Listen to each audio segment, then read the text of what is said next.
A tua mãe morreu, de que serve chorar? Por acaso ela vai voltar à vida? Despacha-te e prepara a comida. Os meus amigos não tardam a chegar. Essas foram as primeiras palavras que o meu marido me dirigiu. Tinham passado exatamente 2 horas desde que eu tinha voltado para casa, vinda do funeral da minha mãe. O meu marido obrigou-me a cozinhar para a sua festa no mesmo dia em que ela tinha sido sepultada. Tudo parecia um pesadelo sem fim, até que um homem apareceu e disse ao meu marido: "Toda a gente deste meio sabe perfeitamente quem era a tua sogra, todos menos tu." Depois daquela noite, tudo mudou para sempre. O som do motor do carro a desligar-se ressoou com uma agudeza antinatural no silêncio da garagem fria. O sol da tarde caía a pique, como se gozasse com o céu cinzento que cobria o meu coração. Fazia apenas 2 horas. Tinha deixado para trás o cemitério dos prazeres, onde o corpo frio da minha mãe, a dona Ana Pereira, a minha única família, se tinha tornado um com a terra úmida e avermelhada. O aroma dos crisântemos e o cheiro à terra molhada pareciam persistir nas minhas narinas, misturando-se com o sabor salgado das lágrimas secas nas minhas bochechas. Saí do carro com passos pesados, como se levasse grilhetas nos tornozelos. A única coisa que desejava era entrar no meu quarto, fechar a porta à chave e abraçar a almofada que ela me tinha deixado para poder libertar o resto das lágrimas que me oprimiam o peito. Mas antes que a minha mão pudesse tocar no puxador da porta principal, a voz impaciente do meu marido, Mateus, quebrou o silêncio. Mateus franzia o sobrolho, olhando de soslaio para o seu caro relógio de pulso. Não parecia um homem que acabara de perder a sogra. Não havia nenhum rasto de dor no seu rosto. Pelo contrário, os seus olhos brilhavam com uma estranha mistura de excitação e inquietação. Apressou-se a abrir a mala do carro e tirou vários sacos grandes de compras que eu não sabia quando tinha adquirido. Eu fiquei imóvel no terraço, a olhar sem ver os vasos com as orquídeas favoritas da minha mãe, que começavam a murchar por não terem sido regadas desde a manhã. Mateus deixou cair os sacos bruscamente no chão do terraço, e o estrondo fez com que a minha cabeça doesse ainda mais. Lançou-me um olhar afiado, como se me instasse a mover-me e a apagar aquela expressão de tristeza do meu rosto. Tentei ignorar a sua atitude fria e entrar para descansar. O meu corpo estava esgotado. Não só estava exausta fisicamente por ter velado o corpo da minha mãe desde a noite anterior, mas a minha alma estava feita em pedaços. No entanto, os meus passos detiveram-se quando Mateus me agarrou o braço com força. Obrigou-me a virar-me e a olhá-lo. O seu olhar era frio e exigente. Disse-me que não podia descansar agora. Em 2 horas, chegariam à casa convidados importantes da sua empresa. Lembrou-me que hoje era o dia da festa para celebrar a sua tão esperada promoção e que já tinha convidado toda a sua equipa, incluindo o diretor do departamento, para um jantar na nossa casa. Ao ouvir as suas palavras, os meus olhos abriram-se de par em par. Fiquei sem fala. Não podia acreditar que o meu marido pudesse ser tão cruel. Como podia ele pensar em festas e celebrações quando a terra que cobria a campa da minha mãe ainda estava fresca? Com uma voz rouca e entrecortada, recusei o seu pedido.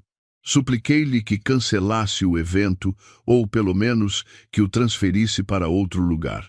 Disse-lhe que esta casa estava de luto, que não podia suportar o som de risos e música alta enquanto o meu coração chorava.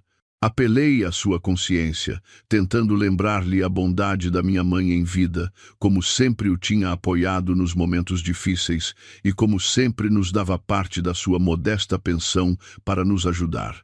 Mas as minhas palavras só serviram para desencadear a sua ira. O seu rosto ficou vermelho.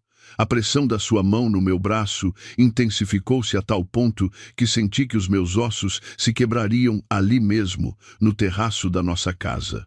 Gritou comigo com uma voz tão alta que os vizinhos poderiam tê-lo ouvido.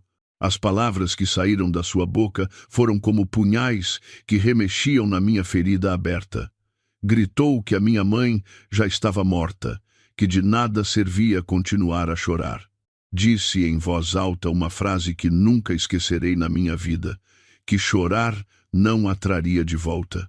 Ordenou-me que me pusesse a servir os seus convidados imediatamente, que preparasse a melhor comida e que não os desapontasse com a minha cara de funeral. Mateus empurrou-me, e eu recuei, cambaleando, quase caindo contra a parede. Atirou-me os sacos das compras, que continham carne crua, legumes, especiarias e várias garrafas de vinho. Parte do conteúdo derramou-se. Frango, legumes, condimentos e várias garrafas de bebidas. Deu-me um ultimato. Em 2 horas, queria que todo o rastro de luto tivesse desaparecido da casa, que a mesa estivesse cheia de iguarias e que eu estivesse apresentável para receber os convidados. Dito isto, entrou na casa de banho a assobiar, deixando-me desfeita no chão do terraço, a chorar novamente sem controlo. Com as mãos a tremer, comecei a apanhar os ingredientes um por um. Queria fugir daquela casa, ir para o mais longe possível, mas as últimas palavras da minha mãe ressoavam nos meus ouvidos. Sempre me tinha dito para ser uma esposa dedicada, para manter a paz no lar. Sempre acreditou que o Mateus era um bom homem, que apenas estava a passar por um mau momento. Para honrar a sua memória, obriguei-me a levantar. Levei todos os sacos para a cozinha. Esta cozinha era o lugar favorito da minha mãe. Naquele canto, ela costumava sentar-se a arranjar cebolos enquanto me contava histórias da sua juventude. Agora, a cozinha parecia terrivelmente silenciosa e fria. Comecei a trabalhar como um robô sem alma. Lavei as batatas com água fria, um frio que me trespassava até aos ossos. Os meus pensamentos voaram para o momento em que tinha lavado o corpo da minha mãe naquela mesma manhã. A sua pele fria, o seu rosto em paz. As minhas lágrimas caíram na água com que lavava os legumes. Sequei o rosto bruscamente com a manga. Tentei conter as lágrimas, mas foi inútil. Quanto mais tentava contê-las, com mais força brotavam. Comecei a picar cebolas e pimentos. O cheiro picante das especiarias irritava-me ainda mais os olhos, mas essa ardência não era nada comparada com a dor no meu peito. O som rítmico da faca contra a tábua de cortar era como uma contagem decrescente para a festa infernal que estava prestes a começar.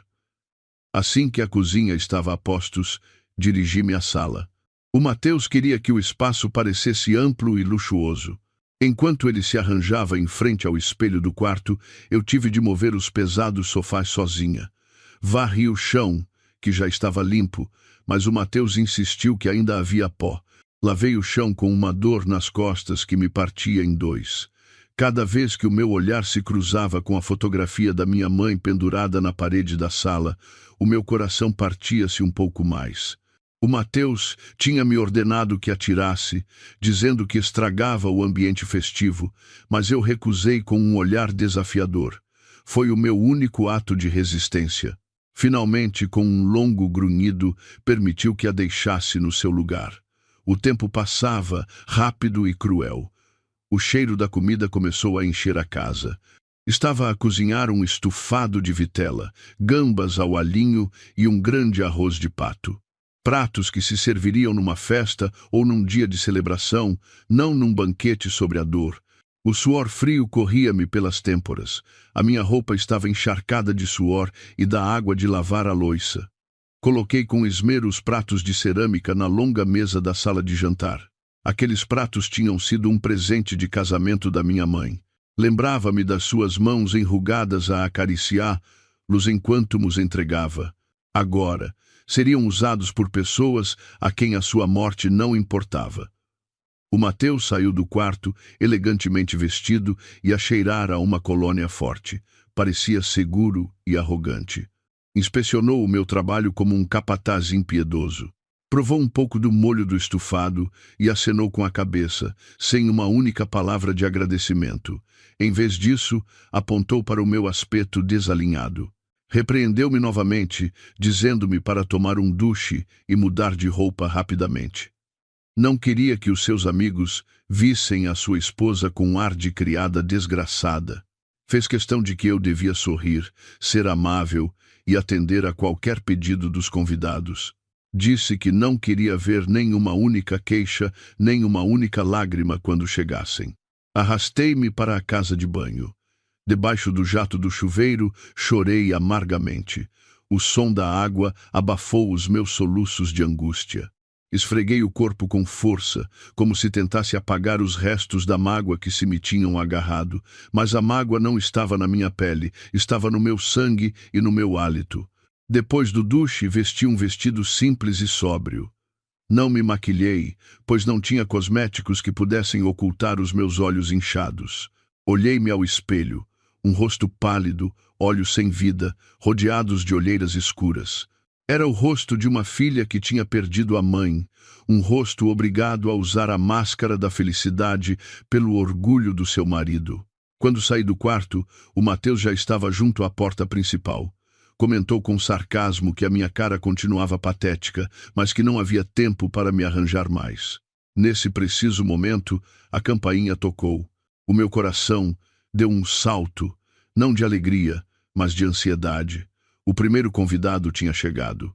A festa infernal estava prestes a começar. O Mateus mudou a sua expressão instantaneamente.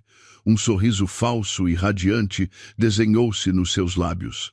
Abriu a porta com entusiasmo, recebendo o convidado com uma sonora gargalhada. Eu fiquei atrás dele, de cabeça baixa, respirando fundo o ar que se sentia opressivo, e preparei-me para desempenhar o papel de criada na minha própria casa no dia da morte da minha mãe. Assim que a porta se abriu de par em par, a tranquilidade do nosso lar desvaneceu-se. Os colegas de trabalho do Mateus entraram ruidosamente, trazendo consigo uma mistura de diferentes perfumes e risos ensurdecedores. Entraram sem pedir licença. Os seus sapatos ressoavam no chão, que eu tinha limpo com tanto esforço. Ninguém me deu os pêsames. Talvez o Mateus não lhes tivesse contado. Ou talvez, para eles, a morte de uma idosa não fosse suficientemente importante para estragar o ambiente de festa. Dispersaram-se imediatamente pela sala de estar e de jantar, admirando os móveis e elogiando o sucesso do Mateus pela sua recente promoção. Eu fiquei num canto, a segurar um tabuleiro com copos de sumo de laranja frio que tinha preparado de antemão. O Mateus apresentou-me rapidamente, não como a sua esposa de luto, mas como a anfitriã pronta a servir. Alguns deles acenaram educadamente, mas os seus olhares estavam vazios. Olharam para mim brevemente antes de voltarem às suas animadas conversas com o Mateus. O Mateus parecia desfrutar enormemente do momento. Era o centro das atenções, contando piadas sem graça que eram recebidas com risos exagerados por parte dos seus subordinados. Cada gargalhada era como uma agulha a espetar-se no meu coração. Os seus risos soavam como uma dissonância grotesca com o meu estado de espírito desolador. Era como um baile de máscaras no meio de um cemitério. O meu primeiro dever começou. O Mateus fez-me um gesto com os olhos para que servisse as bebidas rapidamente.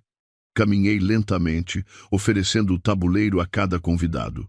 As minhas mãos tremiam com o peso do tabuleiro e com a emoção que tentava reprimir.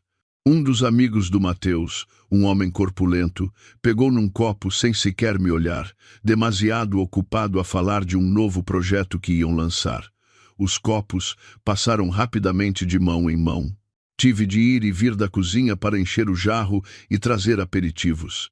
As minhas pernas, já cansadas de ter estado de pé durante horas na agência funerária, doíam-me ainda mais, mas não me atrevia a sentar-me.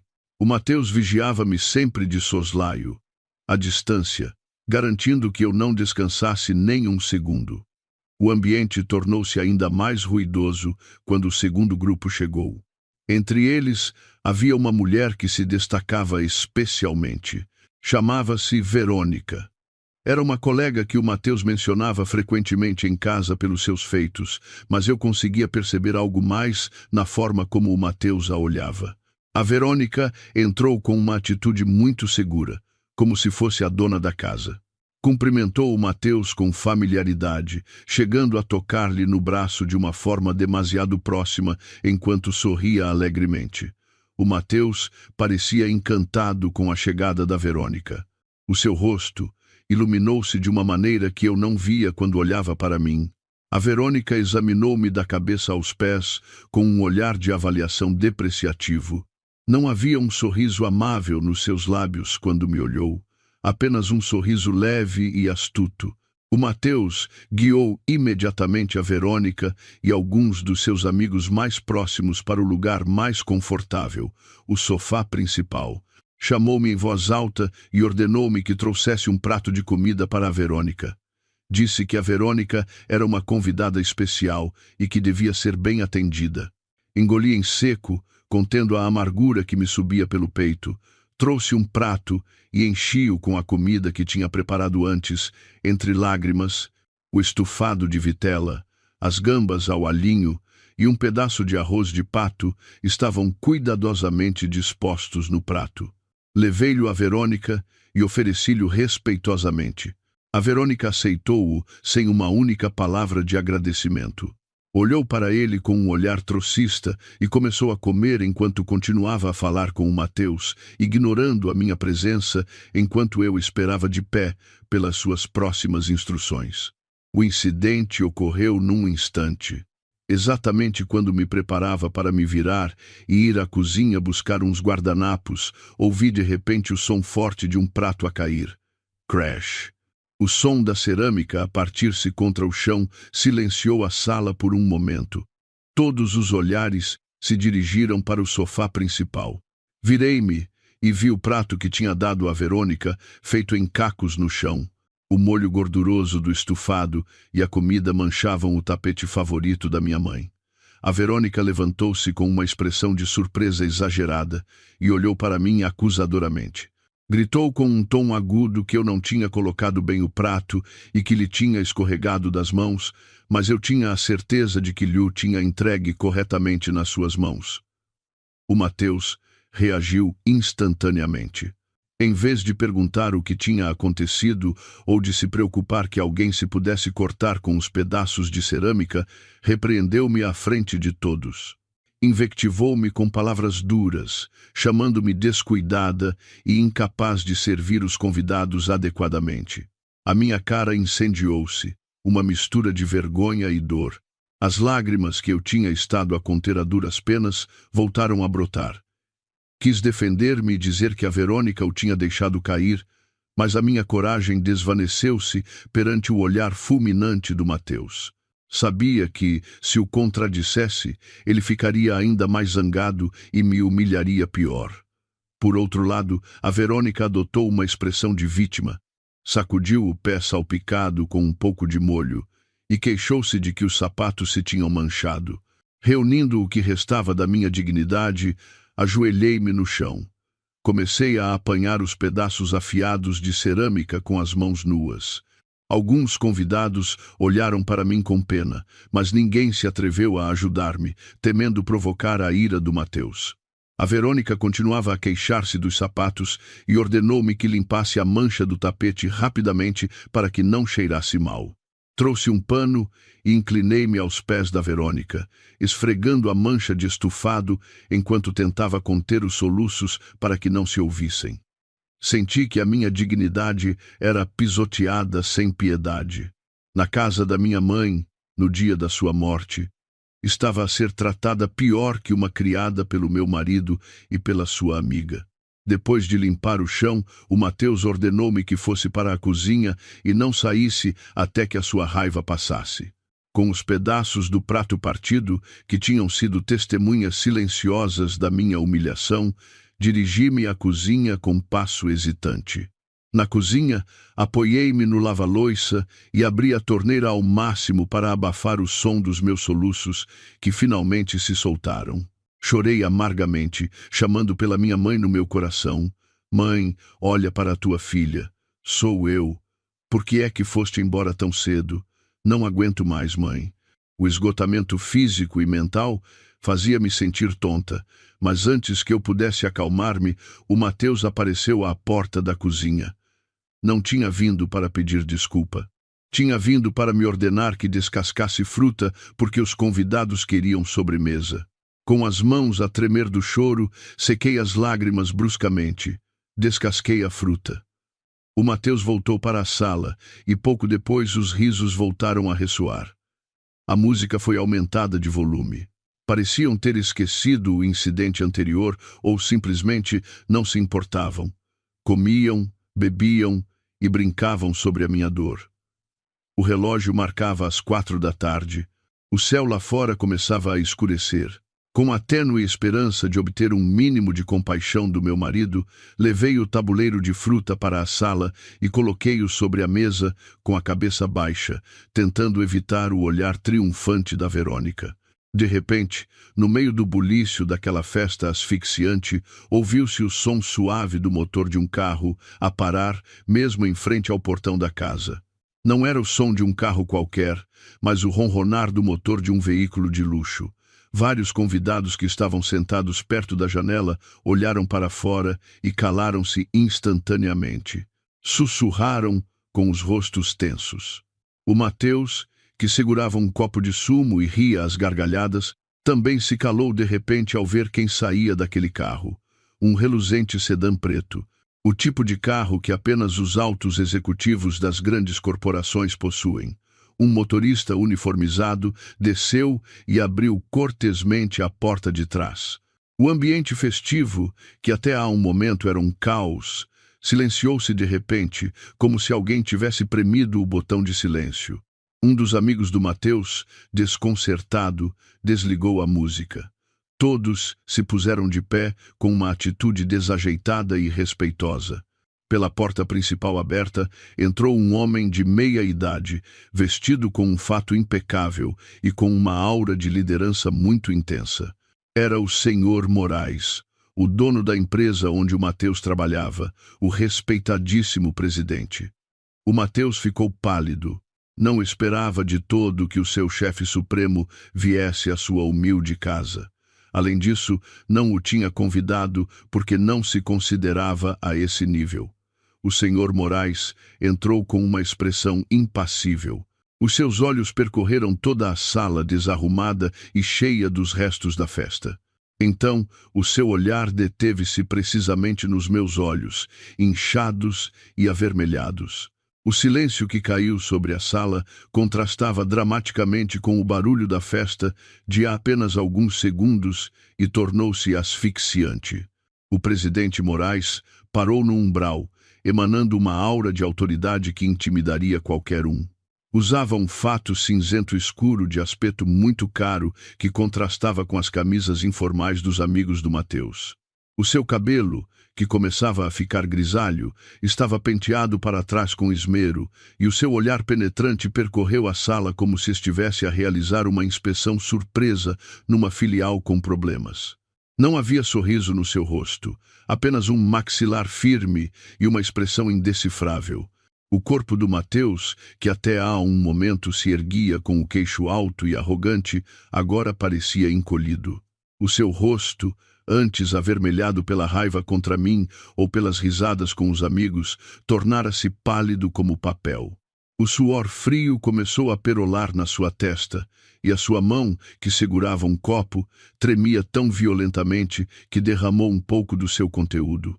O Mateus apressou-se a deixar o copo numa mesa próxima, com um movimento tão desajeitado que quase o derrubou. Ajustou nervosamente o colarinho da camisa, tentando reunir os fragmentos da sua destroçada confiança. Com passos apressados e algo vacilantes, o Mateus aproximou-se do senhor Moraes. Fez uma ligeira vénia, um gesto de respeito exagerado e bajulador. A sua voz quebrou-se ao dirigir-se ao seu chefe supremo. O Mateus expressou o quão surpreendido e honrado estava por o senhor Moraes visitar a sua humilde morada. Pediu desculpa por não lhe ter enviado um convite formal, explicando que se tratava de uma pequena celebração com a sua equipa do departamento e que não se tinha atrevido a importunar o senhor Moraes com o seu valioso tempo. O Mateus continuou a falar atropeladamente. Da sua boca saíam palavras melosas sem cessar, como se tentasse ocultar o pânico que se tinha apoderado dele. Convidou o Sr. Moraes a entrar, oferecendo-lhe o assento mais confortável no sofá, o mesmo que a Verônica tinha ocupado antes. Mas o Sr. Moraes não respondeu imediatamente à calorosa boas-vindas do Mateus, apenas acenou muito lentamente, sem desviar o seu olhar perscrutador.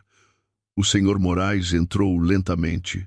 Os seus sapatos reluzentes produziam um som rítmico sobre o chão de azulejos. Os outros convidados, os colegas do Mateus, afastaram-se automaticamente para lhe dar passagem. Permaneceram rígidos como estátuas, temendo cometer o mais pequeno erro perante o dono da empresa que tinha os seus destinos nas mãos. A Verônica, que antes estava sentada como uma rainha no sofá principal, levantou-se rapidamente, arranjou o cabelo e a roupa, esboçando o seu sorriso mais doce na esperança de atrair a atenção do presidente. A Verônica até puxou ligeiramente o braço do Mateus, indicando-lhe que a apresentasse ao Sr. Moraes. Mas o Sr. Moraes parecia não os ver. O seu olhar focou-se antes na decoração de mau gosto da festa, nos pratos sujos espalhados e nos restos de comida que ainda não tinham sido limpos. O Mateus sentiu-se ainda mais desconcertado com a reação fria do Sr. Moraes. Tentou quebrar o gelo oferecendo-lhe bebidas e comida. Gritou o meu nome, mas desta vez não com a voz áspera de antes, mas com um tom suavemente fingido, mas carregado de pressão. Pediu-me que trouxesse rapidamente uma bebida quente para o Sr. Moraes. Talvez o melhor chá ou café que tivéssemos. Eu, que tinha estado de pé como uma estátua num canto perto da porta da cozinha, sobressaltei-me. O meu coração batia com força. Sentia-me muito envergonhada. O meu aspecto não era de todo apropriado para receber um convidado como o Sr. Moraes. A minha roupa estava úmida da água de lavar. Os meus olhos estavam muito inchados e a minha cara estava pálida e sem maquilhagem. Queria esconder-me, fugir para um quarto dos fundos e não sair até que todos tivessem ido embora. Mas nesta casa, as ordens do Mateus eram lei, especialmente à frente do seu chefe. Com passos pesados, dirigi-me à cozinha para preparar o chá. As minhas mãos tremiam ao pegar na melhor chávena de porcelana que nos restava no armário. A minha mente era um caos.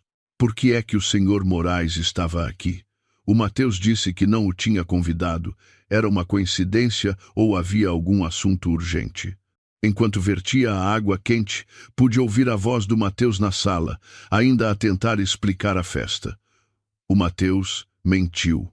Disse que a festa tinha sido organizada a pedido dos seus amigos, que queriam celebrar o seu sucesso e que lhe tinha sabido mal recusar. Tentou criar uma imagem de líder de equipa leal e querido pelos seus subordinados. Sorri amargamente ao ouvir as suas mentiras. As minhas lágrimas voltaram a cair na chávena de chá. Sequei-a apressadamente. Não devia chorar à frente do distinto convidado. Respirei fundo, tentando acalmar a agitação no meu peito, e voltei para a sala com um tabuleiro que continha a chávena de chá quente. Quando voltei à sala, o ambiente continuava silencioso e tenso. O Sr. Moraes não se tinha sentado. Continuava de pé no meio da sala, recusando a oferta do Mateus para se sentar no sofá. O Mateus parecia ainda mais inquieto. O suor já lhe encharcava o colarinho da camisa. A Verônica estava de pé ao lado do Mateus, tentando manter um sorriso amável, mas o seu sorriso parecia forçado ao ser ignorada. Quando me aproximei com o tabuleiro nas mãos, o Sr. Moraes virou-se de repente para mim. O seu movimento foi brusco e concentrado. O seu olhar, que era frio quando olhava para o Mateus, transformou-se em algo difícil de interpretar quando pousou no meu rosto. Havia surpresa, escrutínio e também um vislumbre de profunda compaixão. Os meus passos detiveram-se instantaneamente, paralisados pela intensidade do olhar daquele homem de meia idade. A distância entre nós era de apenas alguns metros. Ao perceber que o Sr. Moraes estava a olhar para mim, O Mateus interpôs-se apressadamente. Bloqueou a linha de visão do Sr. Moraes, como se envergonhasse de reconhecer a minha presença. Com um tom depreciativo, disse que eu era apenas a sua esposa a ajudar com os convidados e pediu desculpa se o meu aspecto ofendia à vista do Sr. Moraes. O Mateus até acrescentou a desculpa tola de que eu não me sentia bem, por isso a minha cara estava pálida e sem vida. Tentou desviar novamente a atenção do Sr. Moraes para ele, falando dos objetivos de vendas do próximo mês que já tinha superado, mas os esforços do Mateus foram em vão. O Sr. Moraes não ouviu de todo as divagações do Mateus sobre números de vendas ou estratégias de marketing. O Sr. Moraes levantou ligeiramente a mão, um sinal firme para que o Mateus se calasse. A boca do Mateus fechou-se instantaneamente. A sua frase ficou interrompida a meio. A sala voltou a ficar em silêncio, até parecia que as pessoas continham a respiração. O Sr. Moraes moveu-se, passando por um Mateus petrificado, e caminhou diretamente para mim. Senti o meu coração parar. Não me atrevi a olhá-lo nos olhos e baixei a cabeça, temendo cometer algum erro que pudesse zangar ainda mais o Mateus ou até fazer com que fosse despedido. As minhas mãos, que seguravam o tabuleiro, tremiam com mais força, fazendo com que a chávena de chá que estava sobre ele tilintasse ligeiramente. O Sr. Moraes parou mesmo à minha frente. Do seu corpo emanava um cheiro a colônia elegante e cara que mascarava o cheiro à comida que impregnava a minha roupa. Inesperadamente o Sr. Moraes estendeu a mão, não para a chávena de chá, mas para segurar o tabuleiro que estava prestes a cair das minhas mãos trêmulas. O seu toque foi firme e quente, transmitindo uma estranha sensação de segurança. Tirou-me o tabuleiro e colocou-o ele mesmo numa mesa próxima. Uma ação que deixou todos na sala atônitos. O presidente de uma grande corporação a servir o anfitrião. O Mateus quase se engasgou ao ver a cena. A Verônica olhava com a boca ligeiramente aberta. O Sr. Moraes voltou a olhar para mim fixamente, sem se importar com os olhares confusos dos convidados. Quando finalmente falou, a sua voz soou grave e profunda ao fazer uma pergunta de uma só frase, mas que atravessou diretamente o coração das minhas defesas emocionais. "Por que está a chorar, menina?" perguntou com suavidade, mas com autoridade. Essa pergunta, carregada de uma genuína preocupação paternal, derrubou a muralha que se tinha estado a fender desde a manhã. A pergunta do presidente Moraes ficou a flutuar no ar, pesada e exigente. "Por que está a chorar?" A frase ressoou nos meus ouvidos, agitando as emoções que eu tinha reprimido desesperadamente para salvar as aparências do meu marido. Mordi o lábio inferior com força para conter um soluço que ameaçava explodir. Senti um ardor nos olhos. As lágrimas acumularam-se, turvando a minha visão. Como devia responder? Se dissesse a verdade, o Mateus enfurecer-se-ia. Se mentisse, o meu coração partir-se-ia ainda mais. Olhei de soslaio para o Mateus.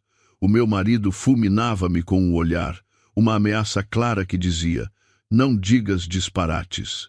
O seu rosto estava tenso, o maxilar cerrado. Abanou a cabeça de forma quase imperceptível, um sinal para que eu ficasse calada ou procurasse outra desculpa. Ao ver que eu permanecia em silêncio com a cabeça baixa, o Mateus, impaciente, interveio. Soltou uma risadinha, um som desajeitado e forçado. Aproximou-se do Sr. Moraes, tentando dar uma palmada no ombro do seu chefe, mas conteve-se no último momento. Com um tom condescendente, o Mateus disse: "Ah, desculpe a minha esposa, presidente. Ela é assim, um pouco chorona e demasiado sensível. Já sabe como são as mulheres. Talvez esteja emocionada com a sua visita ou simplesmente cansada de cozinhar o dia todo. Não é nada, presidente. Não se preocupe." O Mateus tentava minimizar os meus sentimentos, transformar a minha dor numa piada ou numa fraqueza feminina comum. Queria ocultar a todo o custo que estava a celebrar uma festa sobre a dor da sua esposa, mas o Sr. Moraes não se deixou enganar tão facilmente. Não se riu. Pelo contrário, o seu rosto tornou-se ainda mais sério. Virou-se lentamente para encarar o Mateus. O seu olhar era afiado como o de um falcão a espreitar a sua presa. Senhor Mateus, disse o Sr. Moraes com uma voz baixa, mas que retumbou no silêncio da sala. Não lhe perguntei a si, estou a perguntar à sua esposa.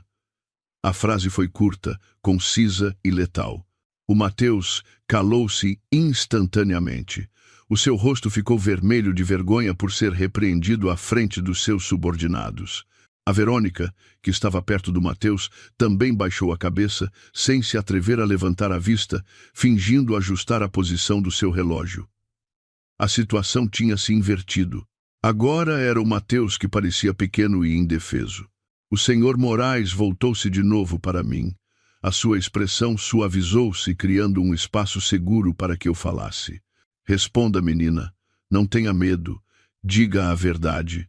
As palavras do Sr. Moraes pareceram dar-me uma nova força, uma força que eu não sabia de onde vinha, talvez do espírito da minha mãe, que não toleraria que a sua filha fosse tratada injustamente. Levantei lentamente a cabeça. Vi o rosto do Mateus cheio de medo e ira, mas desta vez o medo que eu sentia por ele não era maior que a dor no meu coração. Lembrei-me do rosto pacífico da minha mãe na sua campa naquela mesma tarde. Lembrei-me do quanto ela desejava a minha felicidade, e agora, na casa que ela me tinha deixado, estava a ser tratada como uma escrava. Já chegava. Não podia continuar a ocultar esta podridão. Com uma voz trêmula, mas cada vez mais firme, comecei a falar. Desculpe, presidente. Se o meu aspecto o incomodou, comecei com a voz rouca. Não choro por ser chorona nem pela emoção. Choro porque tenho o coração partido, presidente. Fiz uma pausa para tomar ar. O peito oprimia-me. Todos me olhavam. Os convidados que antes comiam alegremente, agora tinham deixado os seus pratos. O ambiente era tão silencioso que se podia ouvir o tic-tac do relógio. Há 2 horas, apenas 2 horas, voltei do funeral da minha mãe. A minha própria mãe faleceu ontem à tarde e foi sepultada apenas esta tarde. Essa confissão foi como uma bomba-relógio que explodiu. Instantaneamente, ouviram-se suspiros de surpresa de vários convidados. Olharam uns para os outros com rostos de horror. Alguns levaram as mãos à boca ao darem-se conta da crueldade da situação que estavam a celebrar. Tinham comido e rido numa casa de luto no dia do funeral. A culpa começou a desenhar-se nos rostos dos colegas do Mateus. Sentiram-se enganados, já que o Mateus não os tinha informado da morte da minha mãe. A Verônica parecia a mais inquieta. Recuou lentamente, tentando sair do centro das atenções. O seu rosto estava pálido. Ao dar-me conta do impacto social do sucedido, continuei a minha história sem prestar atenção às suas reações. Enquanto ainda me restava coragem, o meu marido, o Mateus, obrigou-me a seguir em frente com esta festa. Disse que a morte da minha mãe não era importante, que a vida devia continuar e que a sua promoção era mais valiosa que o meu período de luto. Ordenou-me que secasse as lágrimas, que cozinhasse toda esta comida e que servisse os seus amigos com um sorriso, como se nada tivesse acontecido. A terra da campa da minha mãe ainda está úmida, presidente. Os crisântemos sobre a sua campa nem sequer começaram a murchar. Mas aqui, nesta casa, a música soa a todo o volume e é-me proibido estar triste. As minhas lágrimas voltaram a brotar, mas desta vez deixei-as correr enquanto mantinha a cabeça alta. Tinha verbalizado a verdade que tinha sido reprimida pelo orgulho do meu marido. O Mateus parecia ter sido atingido por um raio. Abriu a boca para negar, mas não lhe saiu nenhum som. Deu-se conta de que estava acabado. Todos os olhares se dirigiam agora para ele, carregados de nojo e incredulidade. Os mesmos colegas que antes o elogiavam, agora olhavam para ele como para um monstro. Como podia um homem ser tão cruel com a sua esposa? Como podia celebrar uma festa logo após enterrar a sua sogra? A reputação que o Mateus tinha construído durante anos desmoronou-se num instante. O Sr. Moraes ouviu toda a minha história sem pestanejar. O seu rosto mudou lentamente, de uma expressão impassível e autoritária. Agora emanava uma ira extrema. O seu maxilar tensionou-se tanto que as veias do seu pescoço se marcaram. A sua mão direita fechou-se num punho apertado ao seu lado. O seu rosto ficou vermelho pela fúria contida. Olhou para o Mateus com um olhar assassino. A aura de liderança tranquila de antes tinha desaparecido, substituída pela aura aterradora de um homem que presencia uma injustiça diante dos seus próprios olhos. O Sr. Moraes aproximou-se do Mateus. Agora, a distância entre eles era mínima. O Mateus recuou passo a passo até que as suas costas chocaram contra a parede. Estava encurralado, sem escapatória. O Sr. Moraes apontou para o rosto do Mateus a escassos centímetros do seu nariz. A sua voz já não era baixa, mas retumbou pela sala, fazendo tremer os vidros das janelas. Senhor Mateus, é verdade o que a sua esposa diz? Celebrou uma festa de promoção sobre a campa da sua sogra no mesmo dia em que a sua esposa perdeu a mãe? O grito foi tão forte que a Verônica se sobressaltou e deixou cair a sua mala. O Mateus tremia violentamente, os seus joelhos fraquejavam. Tentou balbuciar uma desculpa incoerente. Não, presidente, eu só. Isto estava planeado há muito tempo, não era minha intenção. Essas desculpas estúpidas soaram ainda mais patéticas aos ouvidos de todos. O Mateus tentou pegar na mão do Sr. Moraes para suplicar compreensão, mas o Sr. Moraes afastou-a bruscamente, como se a mão do Mateus fosse algo repugnante. Cala-te! Voltou a gritar o Sr. Moraes. Não preciso das tuas desculpas. Pensava que eras um funcionário íntegro e decente, mas não passas de um ser humano sem consciência. Atormentaste a tua esposa em luto para satisfazer o teu orgulho e a tua vaidade. Obrigaste-a a preparar uma festa antes que as suas lágrimas secassem. O Sr. Moraes olhou ao redor da sala para os convidados, que agora baixavam a cabeça envergonhados. E todos vocês comeram e beberam à vontade numa casa de luto. Onde está a vossa consciência? Os convidados guardaram silêncio. A vergonha e a culpa atingiram-nos. A festa tinha se convertido num tribunal moral num instante. A música tinha sido desligada há muito tempo. Os risos tinham desaparecido, substituídos por uma tensão asfixiante. Eu continuava no meu lugar, chorando lágrimas de alívio por sentir que finalmente me tinha livrado daquele peso. Mas ainda não sabia que o verdadeiro choque estava prestes a começar. O Sr. Moraes voltou-se a olhar para o Mateus, que parecia um rato molhado. O olhar do Sr. Moraes sugeria que para ele não se tratava apenas de uma questão moral. Havia uma ira pessoal nela. Respirou fundo, controlando as suas emoções antes de lançar a seguinte bomba atômica que destruiria a vida do Mateus para sempre. Senhor Mateus, disse o Sr. Moraes com um tom gelado, podes estar orgulhoso do teu novo posto. Podes sentir-te grande à frente dos teus amigos, mas esqueceste uma coisa muito importante. O Sr. Moraes aproximou-se de novo e sussurrou com uma clareza que chegou até aos ouvidos zumbidores do Mateus. Subestimaste a tua sogra. Pensavas que era uma pessoa qualquer. Não é. O Sr. Moraes sorriu com desdém, um sorriso terrível. Há algo que deves saber, Mateus.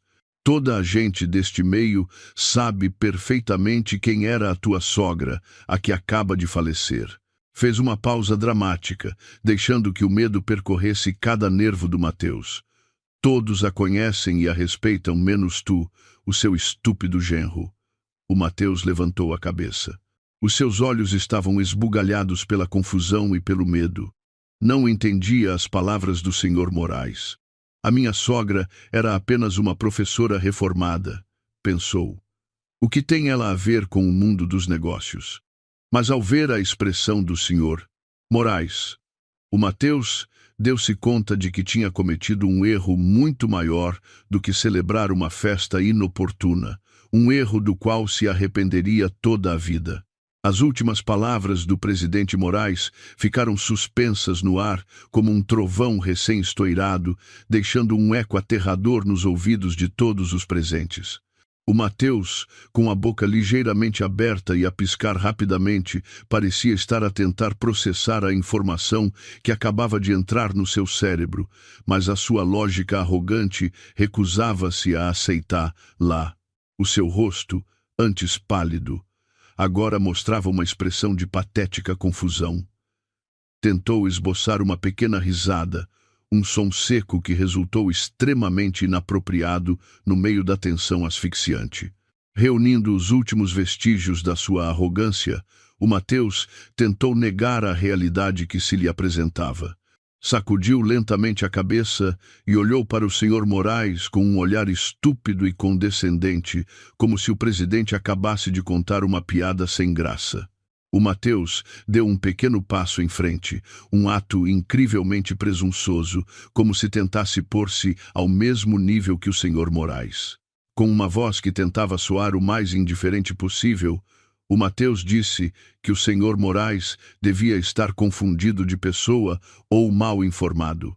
O Mateus explicou com confiança que a sua sogra, a dona Ana Pereira, era apenas uma idosa comum que vivia da modesta pensão do seu falecido pai. O Mateus até acrescentou com um tom trocista que a dona Ana costumava cultivar hortaliças no quintal, vestia roupa velha e muitas vezes lhe pedia mais dinheiro para as suas despesas. Aos olhos do Mateus, a dona Ana era um fardo, um velho parasita sem valor algum, para além de lhe perturbar a vida. Estava convencido de que o Sr. Moraes falava de outra pessoa com o mesmo nome por acaso. Ao ouvir as divagações do Mateus, que denegriam ainda mais a falecida, o Sr. Moraes não explodiu de ira como antes. Desta vez, a sua reação foi muito mais aterradora. Riu-se, uma risada curta, cínica e fria que gelou o sangue de todos na sala.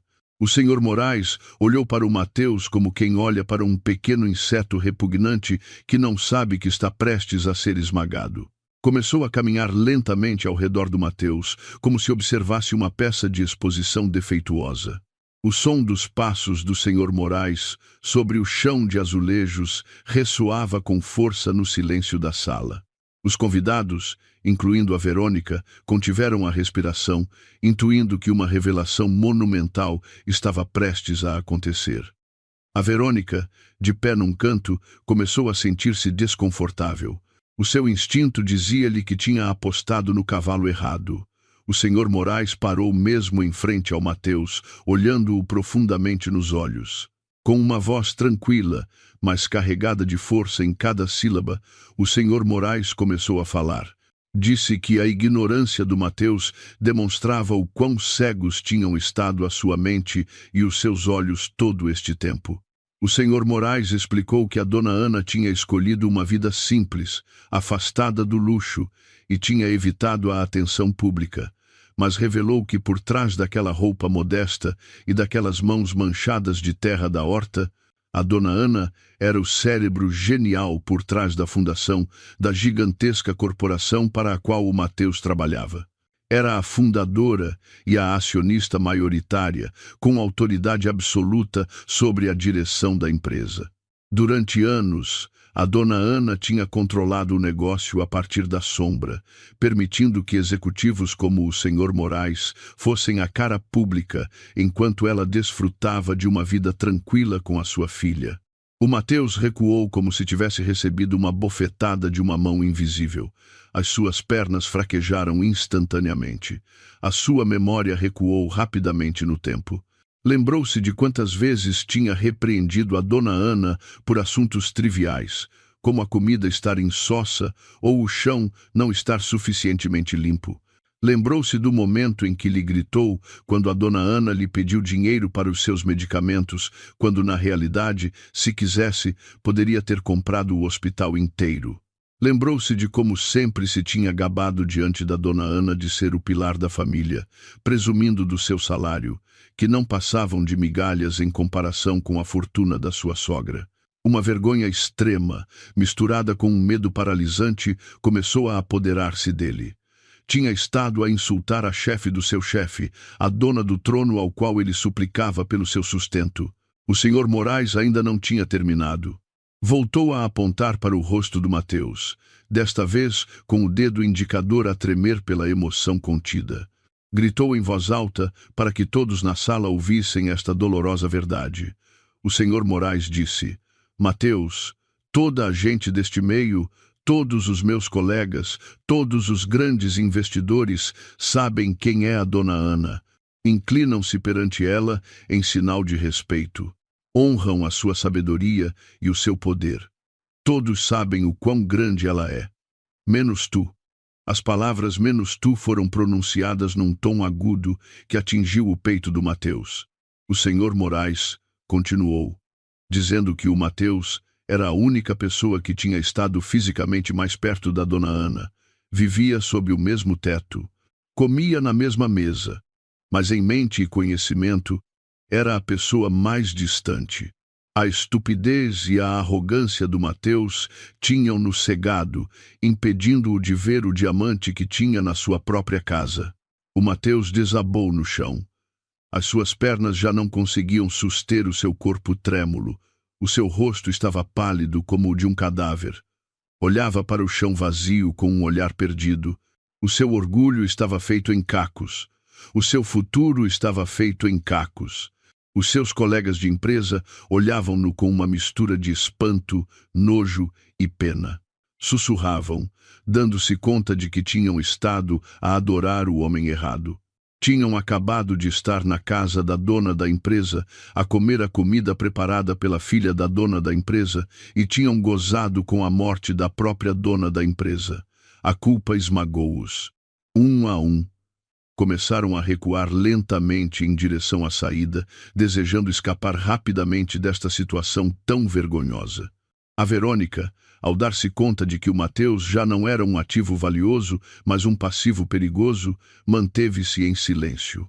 Pegou na sua mala e tentou escapulir-se por entre os convidados, mas o drama ainda não tinha terminado. O Sr. Moraes apercebeu-se da intenção dos convidados de partirem, levantou a mão e ordenou a todos que ficassem no seu lugar. Disse que ninguém podia sair da sala até que o assunto estivesse resolvido. O Sr. Moraes queria que todos fossem testemunhas do que estava prestes a acontecer. Queria que este momento servisse de lição moral sobre a integridade e o karma para todos os seus funcionários. O ambiente da sala voltou a ser asfixiante.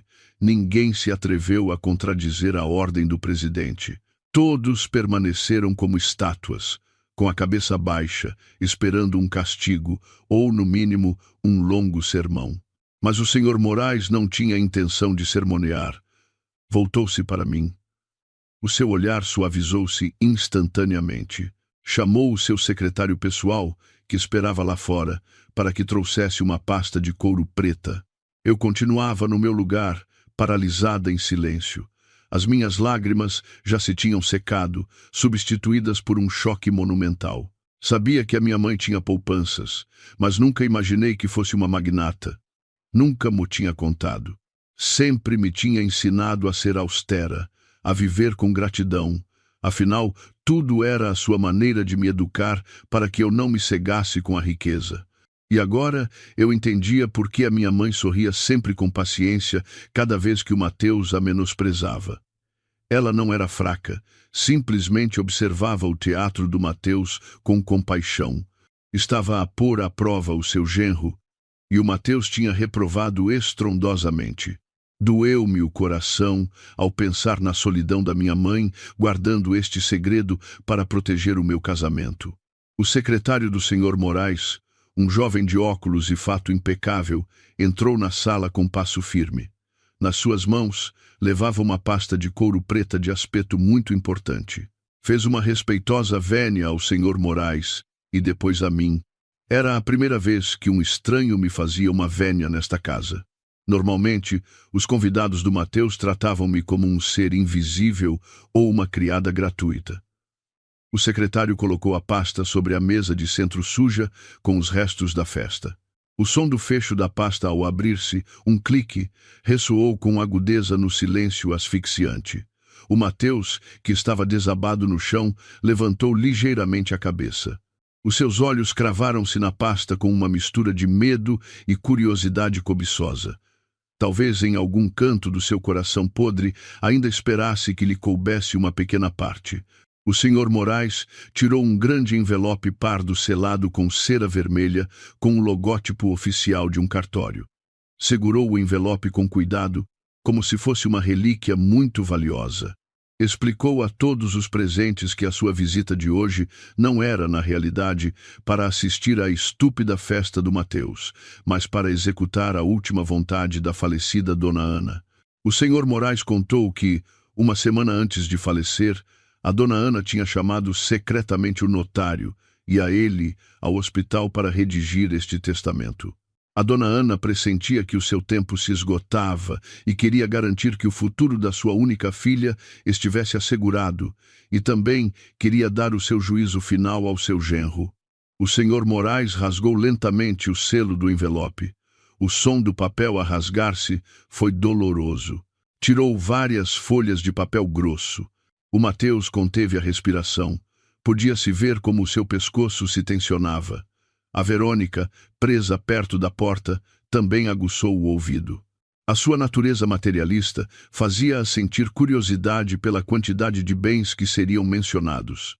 O Sr. Moraes começou a ler o conteúdo do testamento em voz alta e clara.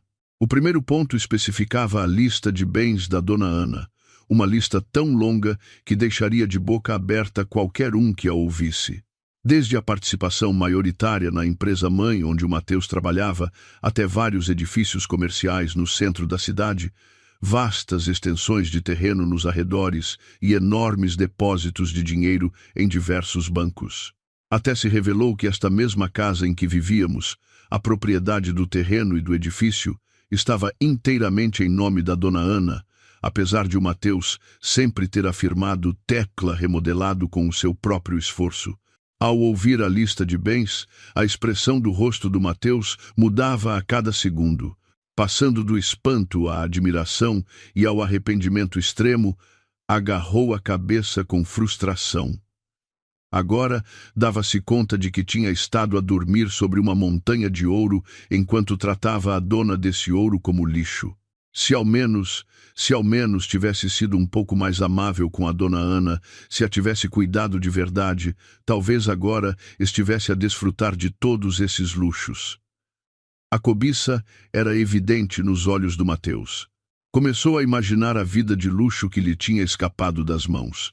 Olhou para mim com olhos suplicantes, esperando que eu pudesse amolecer o coração do Sr. Moraes ou mudar o conteúdo do testamento a seu favor, mas o Sr. Moraes ainda não tinha chegado à parte mais importante.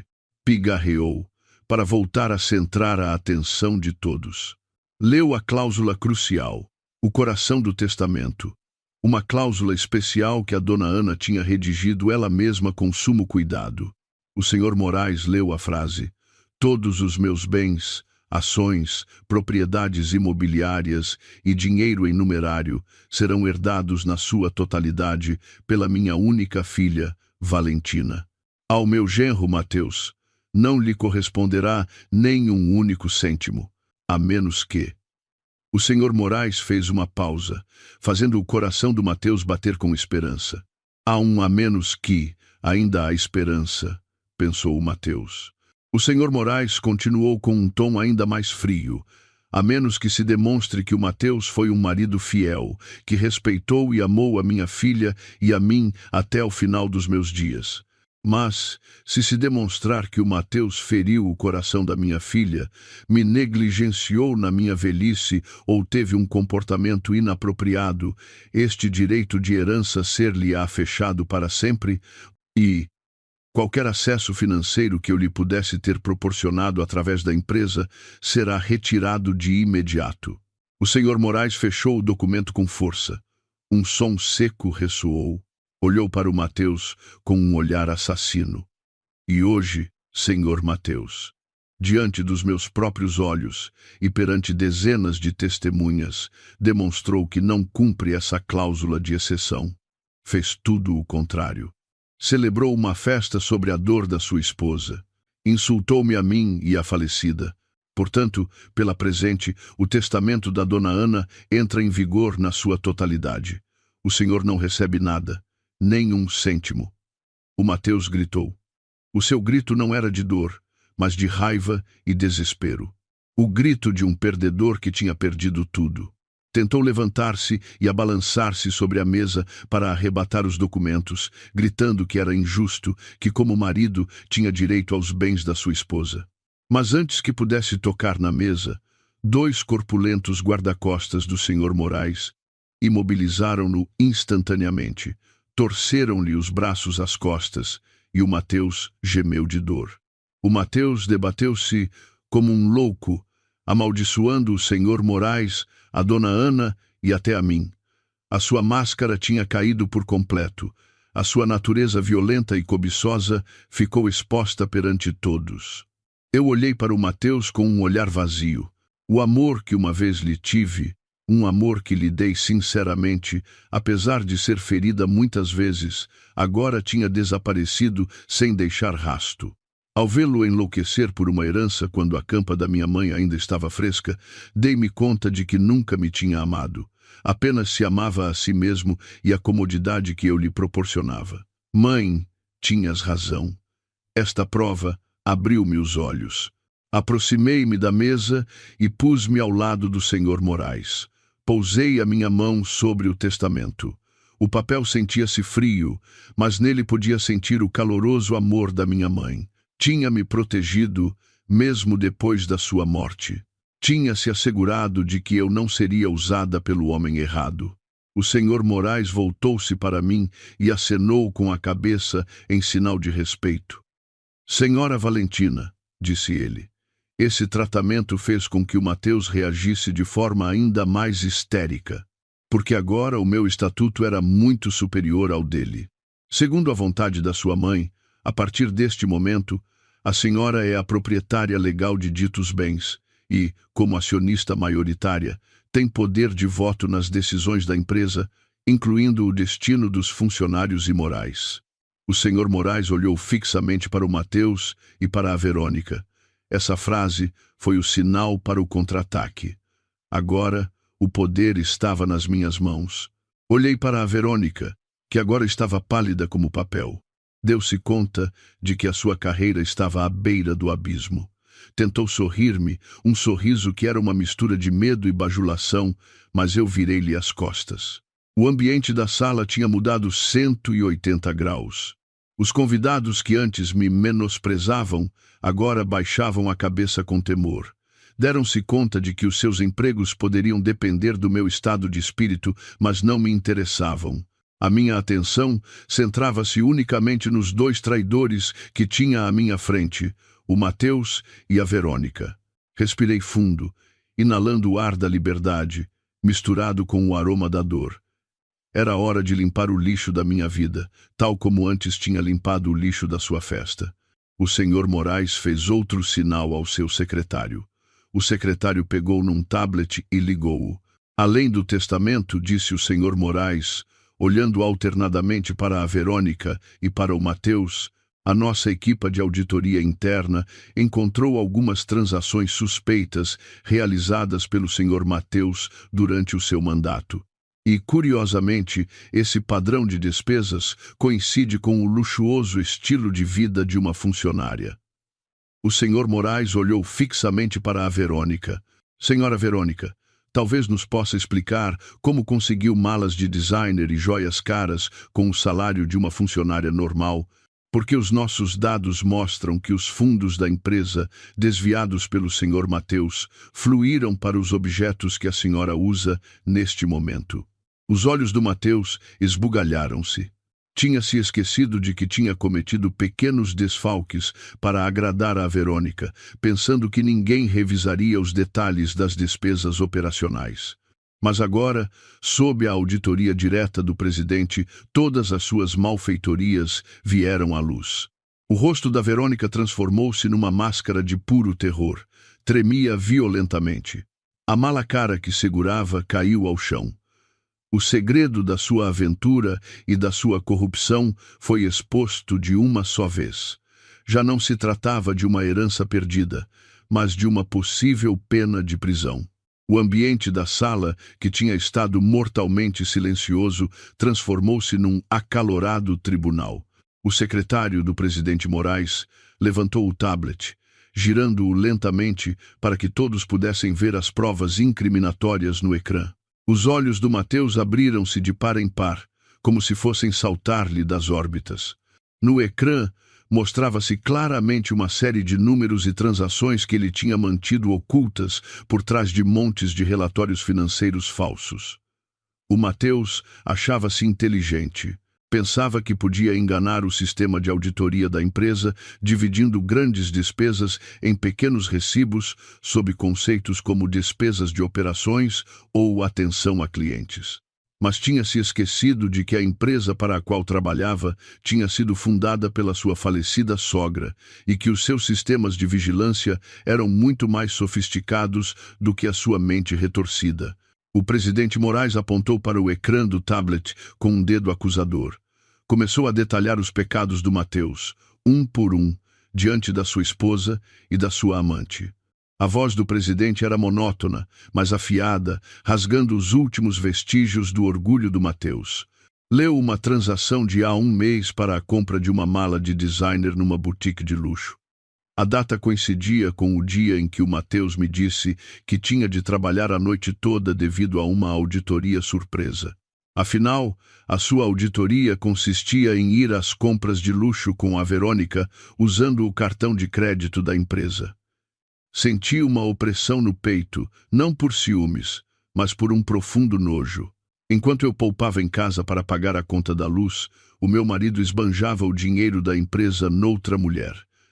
A Verônica, cujo nome foi mencionado no relatório de auditoria, tremia violentamente. O seu rosto bonito, carregado de maquilhagem, estava agora manchado de suor frio.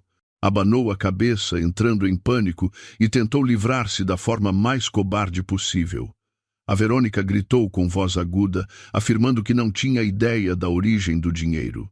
Desculpou-se dizendo que o Mateus lhe tinha dado como presente e que ela pensava que era o seu dinheiro pessoal. A Verônica começou a chorar, mas não eram lágrimas de arrependimento, eram lágrimas de crocodilo para se salvar a si mesma. Apontou para o Mateus com um dedo adornado com unhas postiças, acusando-o de a ter enganado. Disse que ele a tinha seduzido e a tinha pressionado para aceitar esses presentes. Ao ouvir a traição da Verônica, o Mateus enfureceu-se. O seu rosto ficou vermelho como um tomate e as veias do seu pescoço marcaram-se. Não podia aceitar ser o único culpado. A relação ilícita que tanto tinham apregoado, a que chamavam amor verdadeiro nas minhas costas, desmoronou-se num instante quando seus interesses pessoais se viram ameaçados. O Mateus devolveu o golpe à Verônica. Gritou que era ela quem lhe pedia sempre coisas. O Mateus revelou que a Verônica o tinha ameaçado com o fim da relação se ele não lhe comprasse uma nova joia. Ambos se insultaram publicamente, trazendo à tona os podres um do outro, culpando-se mutuamente. A cena era ao mesmo tempo patética e catártica. As duas pessoas que se tinham unido para me ferir agora destroçavam-se mutuamente como cães de rua a lutar por um osso. Os convidados, os colegas do Mateus, observavam a briga de boca aberta. Sentiam nojo ao ver aquele drama barato. Agora davam-se conta de quão podre estava a moral do seu chefe e da sua colega. Começaram a ouvir-se sussurros e risos trocistas. A reputação da Verônica como mulher de carreira elegante desmoronou-se num instante, sendo rotulada como uma mulher materialista e interesseira.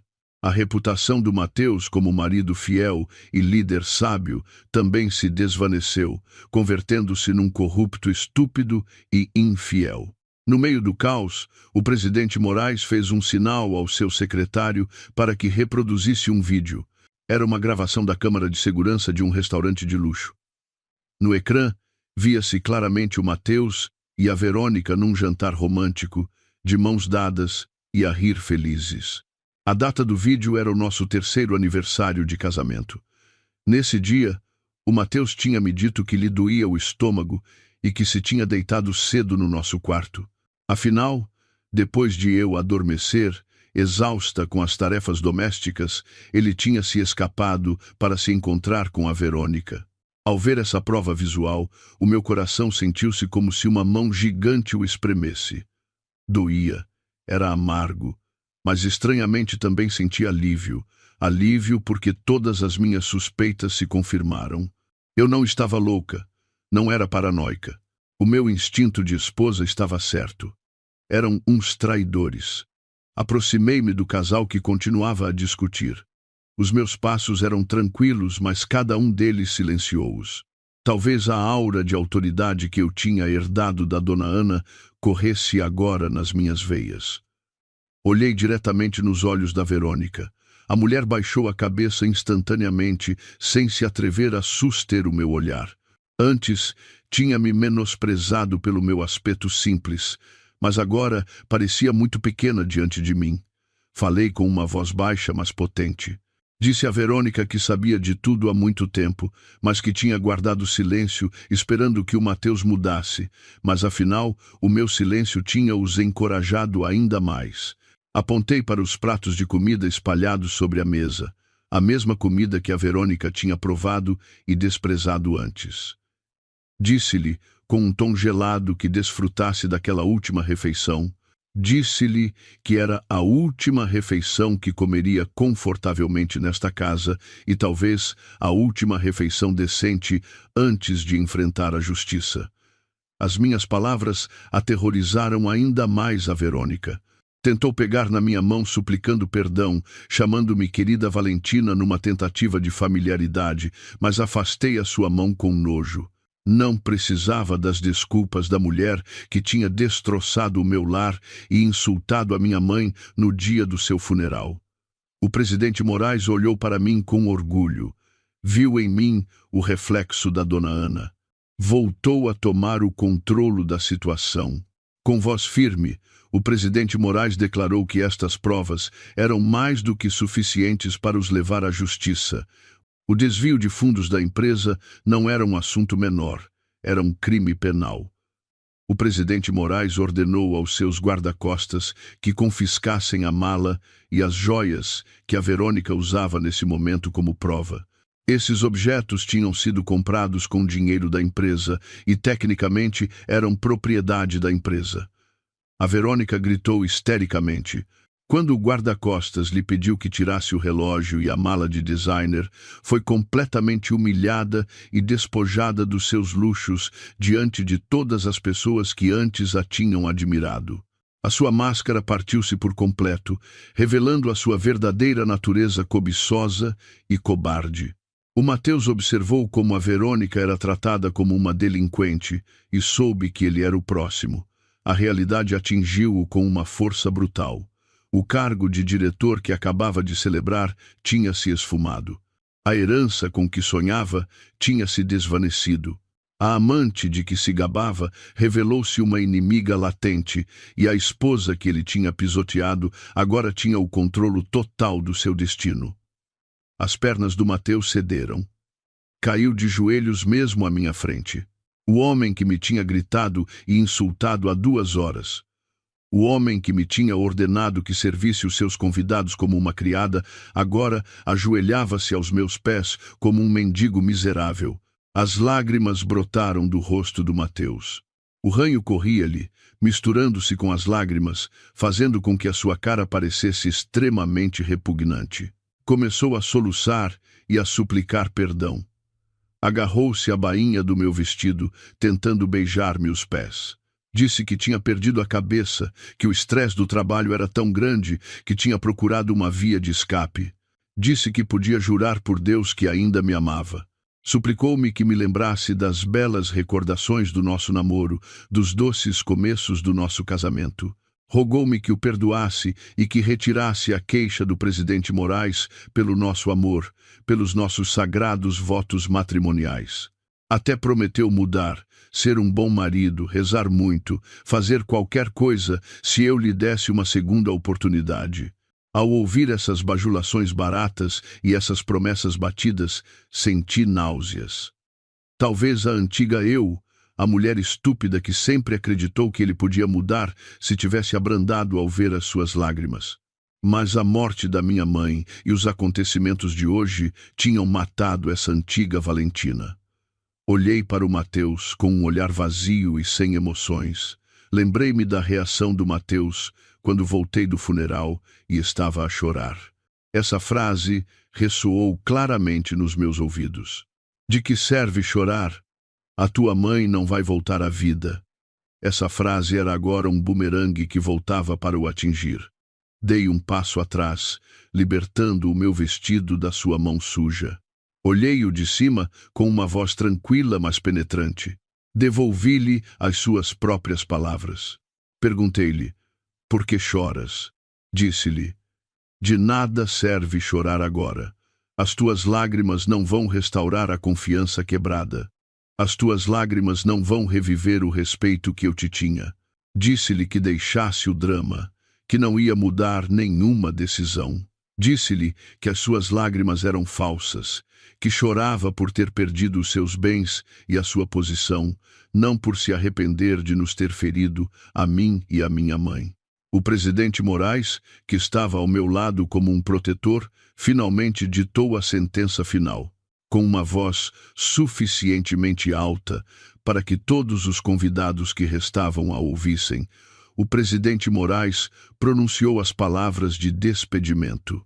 Declarou que, a partir daquele momento, o Mateus ficava despedido da empresa com desonra. Também realçou que a equipa legal da empresa procederia imediatamente com uma denúncia penal pelo desvio de fundos e pela fraude que o Mateus tinha cometido. O Mateus não só perdeu o seu emprego, como seria incluído na lista negra de toda a indústria. O seu nome ficaria manchado e nenhuma empresa voltaria a contratá-lo. A ruína do Mateus completou-se quando o seu telemóvel no bolso das calças começou a tocar estrondosamente. Não era o toque de uma chamada normal, mas o som de uma avalanche de notificações de mensagens. O Mateus tirou o telemóvel com as mãos trêmulas. O seu rosto ficou ainda mais pálido ao ler o ecrã. Eram mensagens de ameaça de cobradores de empréstimos online. Para financiar o seu luxuoso estilo de vida e agradar a Verônica, o Mateus tinha se endividado com várias aplicações de empréstimos ilegais. Tinha pedido dinheiro com juros altíssimos, confiando no seu grande salário e no bônus de promoção para pagar as prestações. Mas agora, a sua fonte de rendimento tinha sido cortada por completo. Não tinha salário, nem bônus, nem indemnização pelo seu despedimento desonroso. Esses cobradores pareciam ter um sexto sentido. Atacaram exatamente quando o Mateus tinha caído ao seu ponto mais baixo.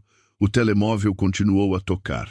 Começaram a chover chamadas de números desconhecidos. O Mateus entrou em pânico. Lançou o telemóvel ao chão, partindo-o como se quisesse silenciar a amarga realidade que o perseguia. Mas partir o telemóvel não faria desaparecer o problema. A dívida era real e agora tinha de enfrentá-la sozinho, sem um cêntimo no bolso. Os colegas do Mateus, ao presenciarem a completa destruição do seu antigo chefe, começaram a ir-se embora um a um. Já não queriam ter nada a ver com ele. Olharam-no com nojo e desprezo. Alguns até cuspiram no chão ao passar por ele, em sinal de desprezo pela sua atitude imoral para com a sua esposa e a sua sogra. Os convidados foram-se embora sem se despedirem do Mateus. Apenas acenaram respeitosamente para mim e para o presidente Moraes antes de saírem apressadamente da casa, que agora se sentia como um inferno para o Mateus. O Mateus estava sozinho, realmente sozinho, no meio da sala desarrumada. A Verônica estava retida por um guarda-costas num canto da sala, demasiado ocupada a lamentar o seu próprio destino para se preocupar com ele. Eu já não me sentia pequena, mas erguia-me com orgulho. Sentia-me forte. Tinha visto o vilão da minha vida desmoronar-se pelas suas próprias ações. O karma tinha chegado de forma rápida, instantânea e dolorosa. Olhei para o Mateus pela última vez e depois virei-lhe as costas. Caminhei em direção à foto da minha mãe, que ainda estava pendurada na parede. Acariciei a moldura, sussurrando no meu coração que se tinha feito justiça. Já não havia nada que nos pudesse magoar. Mas o castigo do Mateus ainda não tinha terminado. O presidente Moraes fez um sinal ao seu chefe de segurança. Era hora de tirar o lixo desta casa. O Mateus já não tinha direito a estar aqui. Esta casa era minha, herança da minha mãe, e não queria partilhar o mesmo teto com o homem que tinha profanado o nosso sagrado casamento. A expulsão estava prestes a acontecer e o Mateus ia sentir o que era ser descartado como um traste inútil. Tal como ele tinha querido descartar a memória da minha mãe desta casa naquela mesma manhã, o céu lá fora começava a escurecer com nuvens de tempestade a acumularem-se, como se a própria natureza estivesse pronta para receber o Mateus com uma fria tempestade, tão fria como o destino que o esperava na rua. O céu exterior tinha se tornado de um cinzento chumbo, como se o universo ecoasse a tensão que se respirava na nossa sala. O eco da voz do presidente Moraes a despedir o Mateus ainda reverberava nas paredes, criando uma atmosfera sufocante, mas para mim, libertadora. Os últimos convidados tinham se ido embora apressadamente, de cabeça baixa, deixando apenas o Mateus e a Verônica, encurralados como ratos descobertos num celeiro. Eu permanecia de pé, erguida junto ao senhor Moraes, observando com o olhar vazio o Mateus, que continuava ajoelhado no chão. O seu telemóvel partido jazia junto ao seu joelho, um objeto morto que era um testemunho silencioso da sua ruína financeira. Mas o castigo social e econômico não era suficiente. Restava um assunto por resolver. Uma última posse que lhe devia ser arrebatada para que a minha vitória fosse absoluta e completa. Tratava-se desta casa. A casa que o Mateus tinha apregoado como seu palácio, o lugar onde tinha atuado como um rei com poder absoluto sobre a minha mãe e sobre mim. Com os últimos farrapos de coragem que conseguiu reunir dos escombros do seu orgulho destroçado, o Mateus tentou pôr-se de pé. As suas pernas tremiam, mas obrigou-se a olhar para mim. Os seus olhos estavam vermelhos, inchados e revelavam um pânico absoluto. Sabia que tinha perdido o seu emprego. Sabia que tinha perdido a sua reputação, mas ainda acreditava que tinha um lugar onde ficar. Com uma voz rouca que tentava soar firme, o Mateus apontou para a saída e gritou-me.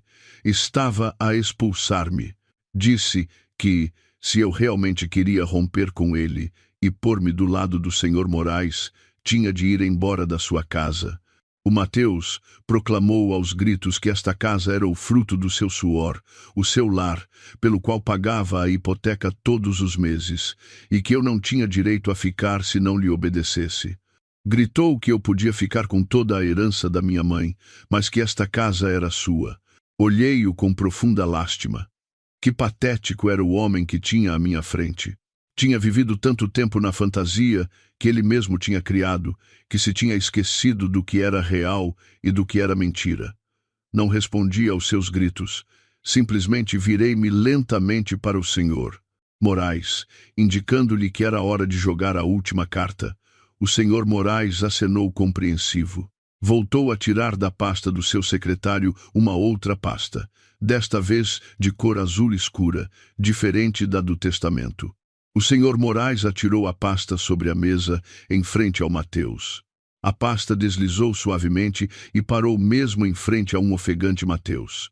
O senhor Moraes ordenou ao Mateus que abrisse a pasta e a lesse atentamente antes de se atrever a expulsar a legítima dona. As mãos do Mateus tremiam violentamente ao pegar na pasta. Abriu-a bruscamente, quase rasgando os papéis do seu interior. Os seus olhos percorreram as linhas escritas. Era a escritura de propriedade do terreno e do edifício desta casa. E nela figurava claramente o nome da proprietária legal, Ana Pereira. O nome da minha mãe, não o do Mateus. Os olhos do Mateus esbugalharam-se e a sua boca abriu-se com incredulidade. Virou as páginas da escritura procurando o seu nome, alguma prova da sua propriedade, mas foi em vão. O seu nome não aparecia em parte alguma. Adiantei-me e aproximei-me do Mateus. A minha voz era tranquila, mas cortante na sua consciência. Expliquei-lhe a verdade, que a minha mãe tinha ocultado todo este tempo para proteger o orgulho do seu genro. Disse-lhe que o dinheiro da hipoteca que ele me dava todos os meses era irrisório para pagar uma casa tão grande neste bairro de luxo. O dinheiro que ele me dava mal cobria as nossas despesas diárias de comida, se a minha mãe não o tivesse complementado em segredo. Esta casa tinha sido comprada pela minha mãe há 10 anos, muito antes de eu me casar com o Mateus, paga na totalidade a pronto. A minha mãe tinha deixado que o Mateus sentisse que era o dono da casa. Tinha-o deixado gabar-se das remodelações, embora até o custo da mudança do papel de parede lhe tivesse sido devolvido pela minha mãe através do dinheiro para as despesas, apenas para que o Mateus se sentisse como um chefe de família respeitado. Mas hoje, como o Mateus tinha pisoteado a honra da minha mãe, a verdade devia vir à luz. O Mateus abanou a cabeça violentamente, recusando-se a acreditar. Gritou histericamente que era impossível, que tinha investido muito dinheiro nesta casa, mas os seus gritos foram inúteis. A prova legal estava diante dos seus olhos. Não passava de um aproveitador que não conhecia o seu lugar. Tinha vivido na casa da sogra que insultava. Tinha comido com o dinheiro da sogra que menosprezava e agora tentava expulsar a própria filha da dona da casa. O senhor Moraes olhou para o Mateus com um nojo manifesto. Disse com voz retumbante que o Mateus não tinha nem 1 centímetro de direito sobre esta terra, e como a dona Ana me tinha legado todos os seus bens, a única proprietária desta casa era agora eu. Com o poder absoluto nas minhas mãos, apontei para a porta principal, que estava aberta de par em par. O vento da noite começava a trazer uma rajada de ar frio, como um sinal para tirar o lixo rapidamente. Disse a palavra que há tanto tempo queria dizer: fora. A palavra saiu da minha boca com leveza, mas com um peso devastador para o Mateus. Não gritei, mas falei com a firmeza de uma rainha que dá uma ordem no seu próprio domínio. Disse ao Mateus e à Verônica que saíssem da minha casa imediatamente. Não queria voltar a ver as suas caras. Não queria que o ar da casa que a minha mãe me tinha deixado se contaminasse mais com o seu hálito. O Mateus tentou resistir, levantou-se e tentou pegar na minha mão, talvez para suplicar ou para ameaçar, não sei. Mas antes que os seus dedos sujos tocassem na minha pele, os 2 guarda-costas do senhor Moraes moveram-se com rapidez, agarraram-lhe ambos os braços, torceram-lhes as costas e imobilizaram-no com força. O Mateus debateu-se como um louco, gritando e insultando-me, chamando-me esposa ingrata, mas os seus gritos só soavam como os latidos de um cão encurralado. Os guarda-costas arrastaram o Mateus à força para a saída. Os sapatos do Mateus rangeram ao roçar no chão de azulejos que eu tinha lavado com lágrimas naquela mesma tarde. Desta vez, esse chão foi testemunha silenciosa da expulsão do parasita que tinha estado a corroer a minha felicidade. Ao ver que arrastavam o Mateus à força, a Verônica tentou aproveitar a oportunidade para se escapulir, mas não a deixei escapar tão facilmente. Chamei-a em voz alta. A Verônica parou. O seu corpo tensionou-se. Ordenei ao guarda-costas que se certificasse de que a Verônica também saía pela porta da minha casa e que não levasse nada mais do que a roupa que trazia vestida. A mala, o telemóvel e as joias compradas com dinheiro fraudulento já tinham sido confiscados. A Verônica olhou para mim com olhos suplicantes, mas eu virei-lhe as costas. Tinha de sentir o que era não ter nada. tal como ela tinha tentado pisotear a minha dignidade antes. O Mateus e a Verônica foram empurrados para fora da porta principal, caindo, cambaleando no pátio da frente. O céu, que se tinha estado a conter, finalmente rompeu-se. A chuva começou a cair a cântaros. Não um chuvisco, mas um dilúvio que os encharcou num instante. A água da chuva misturou-se com as lágrimas do Mateus. Levantou-se, encharcado. O seu cabelo, antes penteado com esmero, agora caía-lhe liso sobre a testa. Correu de novo para o terraço, batendo na porta de vidro que os guarda-costas tinham fechado por dentro. Gritava o meu nome, pedindo perdão, dizendo que não tinha para onde ir. Disse que a sua carteira tinha ficado lá dentro e que não tinha nem um euro no bolso, porque eu tinha dito ao guarda-costas que não lhe a desse. Eu estava de pé atrás da grande janela da sala, observando a cena exterior com o coração vazio. A luz do terraço iluminava a patética figura do Mateus. Batia no vidro, o seu rosto colado a ele, distorcido pelos regueiros de chuva. Parecia um fantasma do passado que tentava atormentar-me, mas este vidro separava-nos. Atrás do Mateus, a Verônica estava de pé, a tremer de frio. O rímel tinha-lhe escorrido, manchando-lhe as bochechas e fazendo aparecer um palhaço chorão. O Mateus virou-se para a Verônica, esperando que a sua amante o pudesse ajudar. Pediu-lhe que o levasse no seu carro, que o deixasse dormir na sua casa, mas o drama no pátio ainda não tinha terminado. A Verônica, ao dar-se conta de que o Mateus era agora um mendigo inútil, que além disso a tinha arrastado para problemas legais, recusou-se redondamente debaixo da chuva torrencial. Ouviram-se os gritos da Verônica, que empurrou o Mateus e o fez cair numa poça de lama. A Verônica gritou que toda esta desgraça era culpa do Mateus. Chamou-lhe homem de má sorte, estafador, imbecil. O casal que tinha estado a dar bolo à boca um ao outro na minha festa, agora empurrava-se e insultava-se na lama do meu pátio. Os vizinhos, atraídos pelo alvoroço, começaram a sair para as varandas das suas casas. Observavam o espetáculo gratuito com olhares trocistas.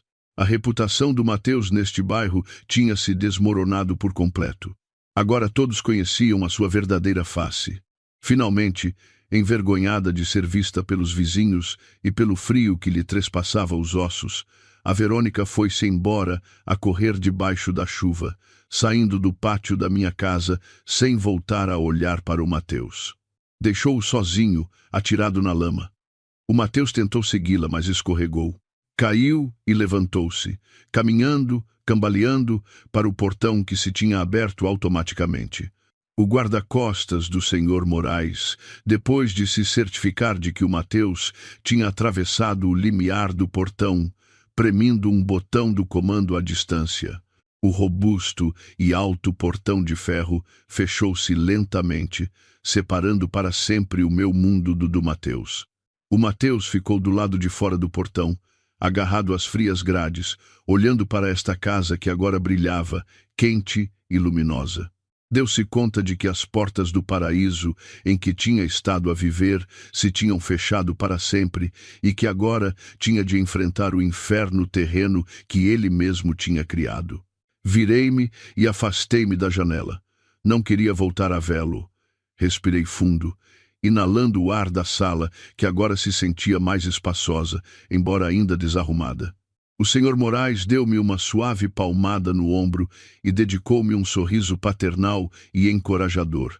Naquela noite, com o som da chuva a bater no telhado, senti-me verdadeiramente sozinha, mas não desamparada. Senti-me livre. Esta casa voltava a ser da minha mãe e minha. Um mês tinha passado desde aquela noite de tempestade. O tempo tinha voado, trazendo consigo mudanças drásticas na minha vida. Esta manhã, o sol entrava radiante pelas cortinas do meu quarto, saudando um novo dia com um calor diferente. Já não havia gritos do Mateus a apressar-me para preparar o pequeno almoço. Já não havia medo de dizer ou fazer algo errado. A grande casa que a minha mãe me tinha deixado sentia-se agora silenciosa e pacífica. Levantei-me com o coração leve, Fiz as minhas orações matinais e rezei pela alma da minha mãe para que descansasse em paz. Depois, preparei-me para ir, não à cozinha nem ao mercado, mas à sede da empresa. Pus-me em frente ao grande espelho do meu quarto. O meu reflexo tinha mudado. O meu rosto, antes apagado e sempre cansado pela pressão mental, agora parecia fresco e radiante. Os meus olhos, antes inchados pelas lágrimas, agora emanavam determinação e inteligência. Usava um fato profissional e elegante, sem adornos excessivos, mas que desprendia uma aura de autoridade. Ajustei ligeiramente o lenço, certificando-me de que tudo estava perfeito. Hoje era um dia importante. Realizar-se-ia uma Assembleia Geral extraordinária de acionistas, e eu, Valentina, ocuparia o lugar que a minha mãe deveria ter ocupado. O carro da empresa esperava-me à entrada da casa. Um motorista pessoal abriu-me a porta com cortesia. Durante o trajeto para a zona financeira de Lisboa, observei os arranha-céus. Antes, era apenas a esposa de um funcionário comum que não sabia nada deste mundo. Agora, era a proprietária de um dos edifícios mais altos da cidade. Ao chegar ao escritório, a recepção que tive foi extraordinária. Desde a recepcionista até aos chefes de departamento, os funcionários fizeram uma respeitosa vénia à minha passagem pelo átrio.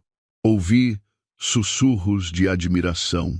Sabiam quem eu era. Sabiam que era a filha da fundadora da empresa, a mulher que tinha destapado o escândalo de corrupção de um antigo diretor e tinha trazido um ar de mudança fresco. Entrei na sala de reuniões. A sala era grande, fria e dominada por uma longa mesa oval de mogno. À volta da mesa, sentavam-se diretores e auditores de idade avançada com décadas de experiência. Antes, nem sequer me teria imaginado a entrar nesta sala, mas hoje entrei de cabeça bem erguida. O presidente Moraes levantou-se para me receber e convidou-me a sentar na cabeceira da mesa. O assento que tinha estado vazio, o assento da minha mãe. Quando me sentei, todos guardaram silêncio, esperando as minhas instruções. Com uma voz tranquila, mas firme, dei início à reunião. Discuti a nova visão da empresa, políticas de bem-estar para os funcionários mais justas e a erradicação das práticas corruptas que tinham proliferado na era da anterior direção. Não falava apenas como uma herdeira, mas como alguém que entendia os valores de trabalho duro e honestidade que a minha mãe me tinha inculcado. Enquanto eu presidia a uma reunião num fresco edifício de arranha-céus, o Mateus vivia um destino muito diferente. Num canto sórdido e superpovoado da cidade, num quarto de pensão úmido e estreito de 3 por 3 metros, o Mateus jazia encolhido sobre um colchão de espuma fino e com cheiro a mofo. O teto do seu quarto tinha goteiras e a água da chuva da noite anterior gotejava sobre o chão de azulejos já rachado. Não havia ar-condicionado, apenas uma pequena ventoinha poeirenta e barulhenta. O Mateus acordou com umas fortes batidas na porta. O seu coração deu um salto. Não era um visitante, eram os cobradores de dívidas. Desde que foi despedido e expulso, a vida do Mateus tinha se desmoronado por completo. O seu nome estava na lista negra da indústria. Nenhuma empresa queria contratá-lo depois de se difundir o escândalo de desvio de fundos e imoralidade. Tentou conseguir trabalho como motorista de TVDE, mas a sua conta foi rejeitada por ter antecedentes criminais em investigação policial. As suas poupanças eram nulas. Os seus cartões de crédito estavam bloqueados. Os seus amigos evitavam-no como a peste. Até a mulher que antes adorava, a Verônica, era agora testemunha da acusação, testemunhando contra ele para conseguir uma sentença reduzida. O Mateus estava verdadeiramente sozinho. As batidas na porta tornaram-se mais fortes, acompanhadas de gritos grosseiros a exigir o pagamento. O Mateus tapou os ouvidos com a almofada, a tremer de medo. O estômago doía-lhe. Não tinha comido nada desde o almoço de ontem. Apenas comia noodles instantâneos crus, porque o gás do seu fogareiro portátil se tinha esgotado e não tinha dinheiro para comprar um novo. O seu rosto, antes aprumado e arrogante, agora estava emaciado, coberto por uma barba descuidada, e os seus olhos estavam afundados numas terríveis olheiras. Olhou para as notícias nas redes sociais, no ecrã de um telemóvel barato e rachado. Ali havia uma foto minha ao lado do presidente Moraes a lançar um projeto de responsabilidade social da empresa. Eu sorria elegantemente. O Mateus chorou. Lágrimas de tardio arrependimento encharcaram a velha almofada. Voltou a lembrar-se da confortável casa, da deliciosa comida e da esposa que o tinha servido com todo o seu coração. Tinha deitado tudo isso fora por um prazer momentâneo, e agora tinha de pagar o preço com uma vida de sofrimento. Voltando à minha vida, depois da reunião e de assinar alguns documentos importantes, pedi ao motorista que me levasse ao lugar a que mais desejava ir, o cemitério dos prazeres. O céu do entardecer era de um tom vermelho alaranjado. Quando entrei no recinto do cemitério, uma brisa suave embalava as folhas dos plátanos. Caminhei em direção à campa da minha mãe. A campa estava agora bem cuidada. A relva começava a crescer verde e o seu nome estava belamente gravado na lápide de mármore preto. Ajoelhei-me junto à lápide da minha mãe e coloquei um cesto de flores de jasmim frescas e fragrantes, as suas favoritas. Acariciei suavemente o nome da minha mãe gravado na lápide. Já não havia lágrimas de dor que me oprimissem o peito, como há um mês. Apenas uma saudade calorosa e uma profunda gratidão. Comecei a falar como se a minha mãe estivesse sentada ao meu lado. Contei-lhe sobre a reunião de hoje, sobre o presidente Moraes que tanto me tinha ajudado e sobre como estava a começar a reconstruir a minha vida. Também lhe sussurrei em voz baixa que se tinha feito justiça, que a pessoa que nos tinha ferido tinha pago o preço e que, pela minha própria paz de espírito, tinha perdoado esse passado. Mãe, sussurrei em voz baixa, a minha voz levada pelo vento do entardecer. Já não choro. Agora sou forte. Já não tens de te preocupar. O legado de coragem que me deste é muito mais valioso do que toda esta riqueza. Fechei os olhos por um momento e senti a presença da minha mãe na brisa que me acariciava o rosto. Foi como o seu último e caloroso abraço. Senti como se um pesado fardo se tivesse levantado por completo dos meus ombros. Abri os olhos e sorri docemente para a lápide. Levantei-me e sacudi ligeiramente o pó da minha roupa. O sol começava a pôr-se no horizonte ocidental, mas para mim não era o final do dia. Era o novo amanhecer da minha vida. Virei-me e afastei-me do cemitério com passos firmes e seguros. À porta do cemitério, o meu carro esperava-me. Entrei, pronta para enfrentar um futuro brilhante, um futuro em que eu não era uma figurante no drama de outra pessoa, mas a protagonista da minha própria história. A história das lágrimas sobre uma festa tinha terminado, fechada com a tinta dourada da vitória e da justiça.